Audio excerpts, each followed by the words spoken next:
Hello students, so here we are with the next video lecture for our chapter Animal Classification. Now we have come some way ahead for this particular chapter, in which we have started with the introduction and some of the types actually. In short, we have taken a summary of whatever we are going to study in this particular chapter. Am I right? So it is actually we have discussed about the wide variety of species that are present in this particular world. If we see a particular insect, we cannot say what the name is, but we need to know how it is classified, and that is why we are studying this particular chapter, that is animal classification. Now, for the classification of animals, we need certain system. Okay, as we are classified as Indians, depending upon the system of nations, we are from a nation named as India, and hence we are Indians. Similarly, we are living in Maharashtra, so we are Maharashtrians. These are something, the classifications geographical wise. The area in which you live, depending upon that you are classified. The caste that you are having, depending upon that caste you are classified. So that is how we can say classification is done with different system. One system that I have told you was a Whittaker 5 kingdom system. In that 5 kingdom system, there were Monera, Protista, Fungi, Plantae and Animalia. These 5 kingdoms were given. After that, we have studied about the Carl Woese system. Carl Woese has given 3 things, that is bacteria, archaea and eukarya. Okay, so such systems are present in the world.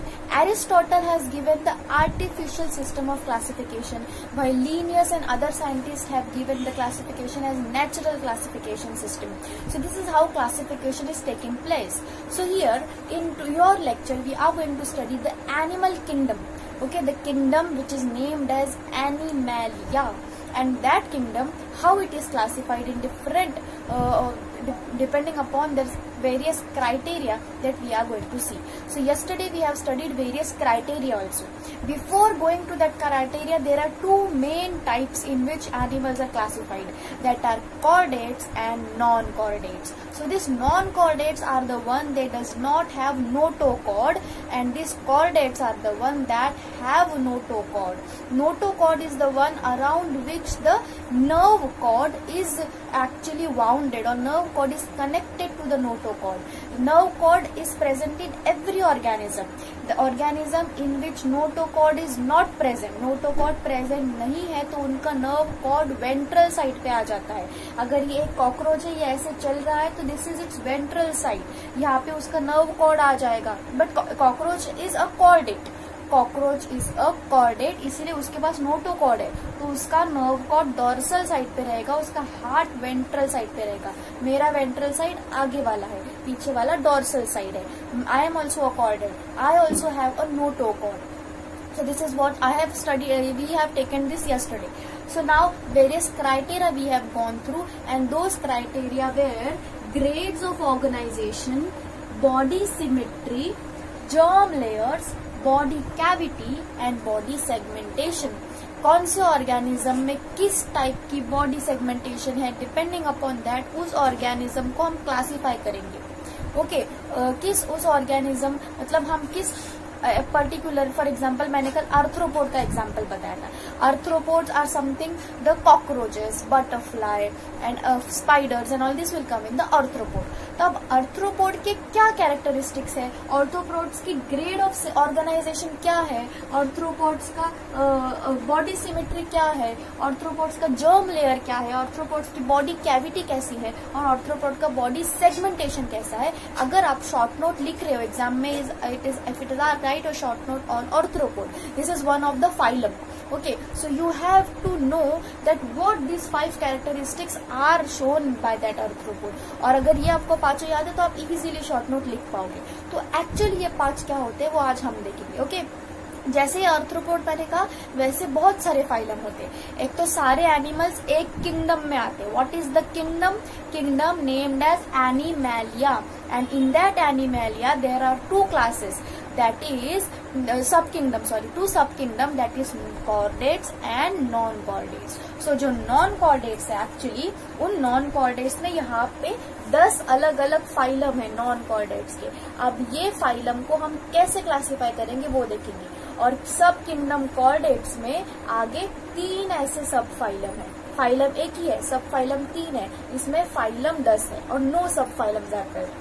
Okay, so this is how we are going to study today's lecture about all these things. So firstly, starting with the grades of organization. अब grade of what is mean by organization? You are going to throw a party, a birthday bash. Okay, you are having a birthday, so you are throwing a party. So you have to organize each and everything. You have to decorate your room in which the party is going to held. You have to take care about the cake. You have to take care about the cold drinks, welcome juice, everything. If you are taking place over there, some sweets you need to keep. If it is dinner is planned, you need to see the particular whatever food is there. Caterers you have to announce. So this is what organization. सब कुछ आप साथ में कैसे ला रहे हो और कैसे वर्क आउट कर रहे हो. So that is nothing but organization. So here grades of organizations are in animal. यानी animal में सब चीजें साथ आके कैसे काम कर रही है, that will come into your organization.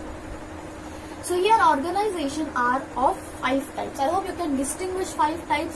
First, second, third, fourth and fifth type. So these are dependent upon the cell. मतलब वो कैसा सेल है उसके ऊपर डिपेंड करता है. Now yesterday we have seen there are 2 types of organisms basis on the basis of their number of cells. कौन से दो? एक तो यूनिसेल्यूलर एंड दूसरा है मल्टीसेल्यूलर. यूनि में एक ही सेल है. ओके और इवोल्यूशन का लेसन याद है हमको. हमने जो फर्स्ट लेसन अगर आप लोगों ने पढ़ा है heredity and evolution, in that they have shown that in this on this earth first thing that was developed was a protoplasm. मतलब बिना सेल वॉल का जो भी मटेरियल है दैट इज अ प्रोटोप्लाज्म. अब किंगडम एनिमलिया में तो किसी को भी सेल वॉल नहीं है.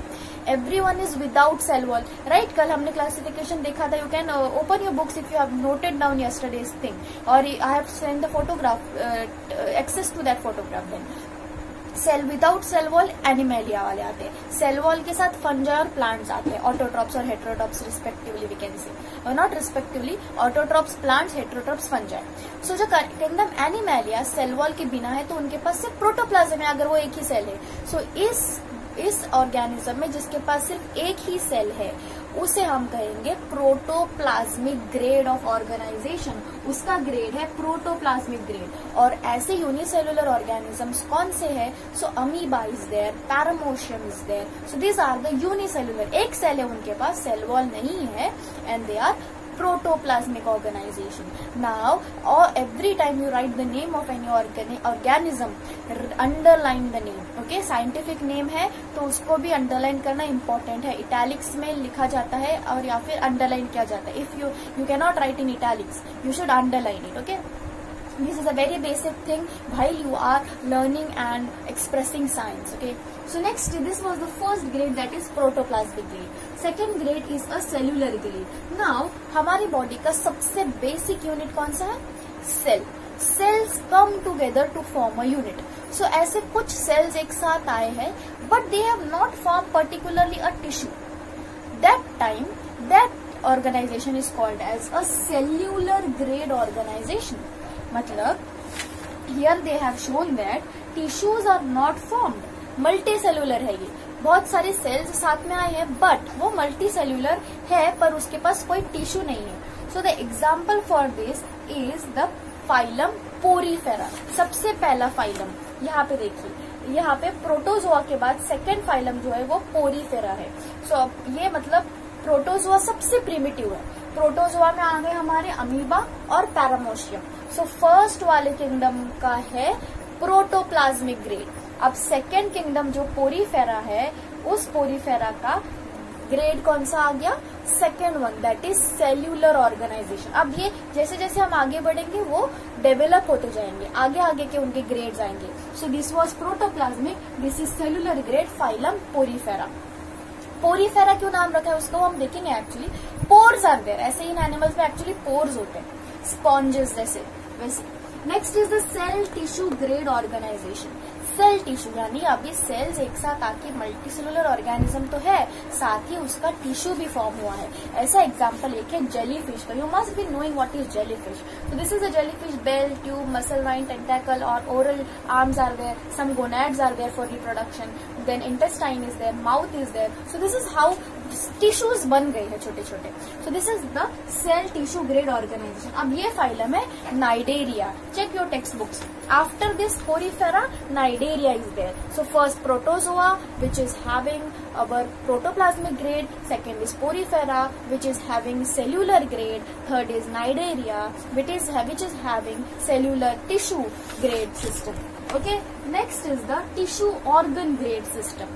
अब tissue organ grade system है वो है, एक एग्जाम्पल यहाँ पे है प्लानेरिया का।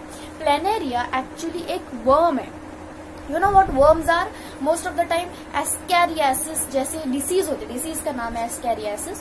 So जो पैरासाइट्स है ना, what parasite is something that is dependent on the other. अब कोई एक वर्म है जो मेरे बॉडी में अंदर एंटर कर लिया है मेरे इंटेस्टाइन में, नॉट मेरी, I am not going to take this risk, there is a patient, okay, a worm has means entered into that patient and उसके इंटेस्टाइन में वो ग्रो हो रहा है, उसे तकलीफ दे रहा है, उसके इंटेस्टाइन के सारे न्यूट्रिएंट्स ले रहा है। So this is how that worm is a parasite. It is harming its host जिसमें वो गया है, that is the host and this is the parasite. So that worm is a parasite. Most of this worms are parasite, जिनको बोलते हैं helminths. सो ऐसे 2-3 type के helminths होते हैं, उनमें से 2 टाइप है, एक प्लैटी हेलमिन्स, एक एस्के हेलमिन्स। प्लैटी यानी वो फ्लैट होते हैं, flat. So same is the one of the example, एक ऑर्गेनिज्म जो प्लैटी हेलमिन्स वाले फाइलम में आते हैं, दोज आर प्लानेरिया, प्लेन होते हैं पूरे। Here they have given the particular diagram, you can refer to this. उसमें गैस्ट्रोवेस्कुलर सिस्टम है, कैविटी है, फेरिंग्स है, mouth, eye spot, nerve chamber, सब कुछ है उसके पास। टिश्यूज डेवलप हो गए हैं और उसके ऑर्गन्स फॉर्म हुए हैं। Okay, next is the organ system grade organisation. Now this is a very easy thing. Organ system किसमें है? एनिमल्स में, higher animals. I am having organ system, you are having organ system. Mouth है, other than stomach is there, intestine is there. हमारे सब organs एक साथ मिलकर एक सिस्टम बना रहे हैं, उसे हम कहेंगे ऑर्गन सिस्टम। पहले सिर्फ सेल्स है तो वो सेल्यूलर, अगर सेल साथ आके टिश्यू बना रहे हैं बट ऑर्गन नहीं बना रहे तो that is cell tissue organisation. अगर टिश्यू साथ आए हैं और ऑर्गन बना रहे हैं but that organs are not further coming towards each other, सिर्फ एक ऑर्गन बना है, so that is tissue organ. And when these organs are coming together to form a system, that is called as the organ system. We humans have organ system. Frog has a organ system. Earthworm will also have a organ system. Not earthworm, not actually. I think we can say particularly snake ले लो, कोई भी ले लो, मतलब यहाँ पे what they have given as frog, crab, human, these are the examples of organ system. एक अपना जो कॉकरोच ले लिया स्मॉल एग्जांपल, तो cockroach is also having its organ system. उसको ब्रेन होता है कॉकरोच को, गैंग्लिया होते हैं उसके, नोटोकॉर्ड होता है कॉकरोच में, देन इट्स इंटेस्टाइन, गट होती है कॉकरोच की। So this is how we have the, you must been asking why madam is having so much interest in cockroach every time she is giving examples about cockroach. This is because when I was in 12th standard we have dissected cockroach. That was not in syllabus, but our teacher was so good that she had actually brought a cockroach and she had dissected it and showed us. So that's why I'm knowing cockroach में क्या क्या होता है properly. So this is how now तो a lot of videos are available. You can access anything. So now here this was one criteria we are completed, that is grades of organization. Revision भी मैंने छोटा सा ले लिया उसका. Next grade और next criteria is body symmetry. यानी आपके बॉडी का not actually shape but symmetry. Okay, now there are 3 types of body symmetry. First is asymmetrical, यानी कोई सिमिट्री नहीं है. सेकेंड इज रेडियल सिमेट्रिकल, जो मैंने कल स्टार फिश का डायग्राम बनाया था वैसा. And third is the bilateral symmetry. यानी अभी हम देखेंगे what is symmetry. Whenever you are going to decide a symmetry you have to make an axis. Axis ऐसी जगह से पास हो रही है कि वो उस चीज को 2 हिस्सों में डिवाइड कर रही है और इक्वल पार्ट्स में डिवाइड कर रही है, तो वो हो जाएगा हमारा बायलैटरल, 2 हिस्सों में, और that too equal.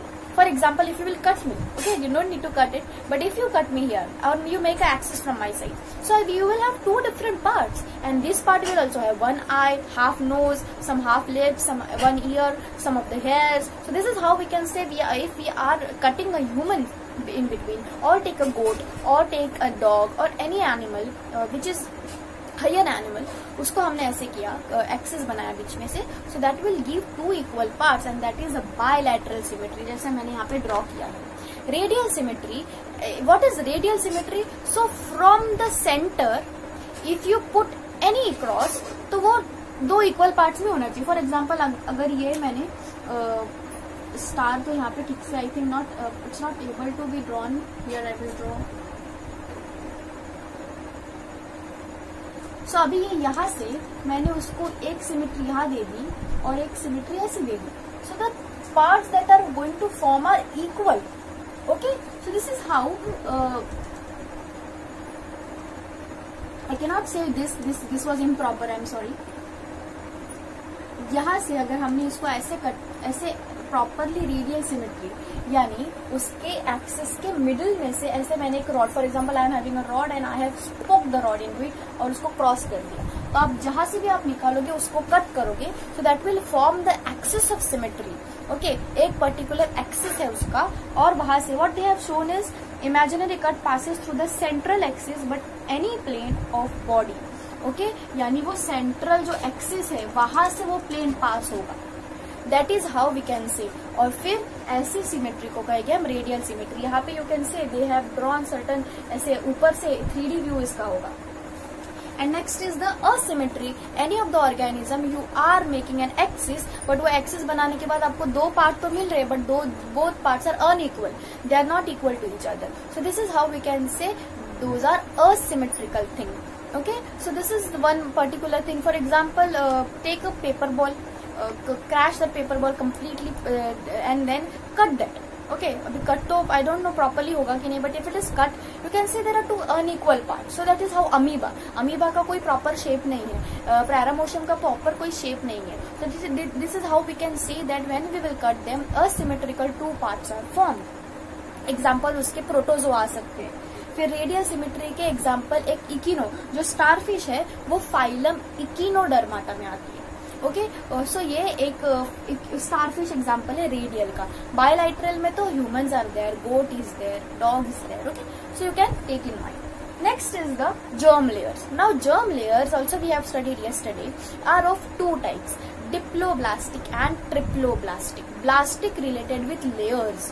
Okay, so here you know, whenever an embryo is developed in womb of the mother, that time blastocyst is formed. blastocyst यानी ये एक ऐसी स्टेज है जिसमें बहुत सारे सेल्स डिवाइड होते हैं, and after this blastocyst stage the actual organ system start forming, और तब जर्म लेयर स्टार्ट होते हैं फॉर्म होना.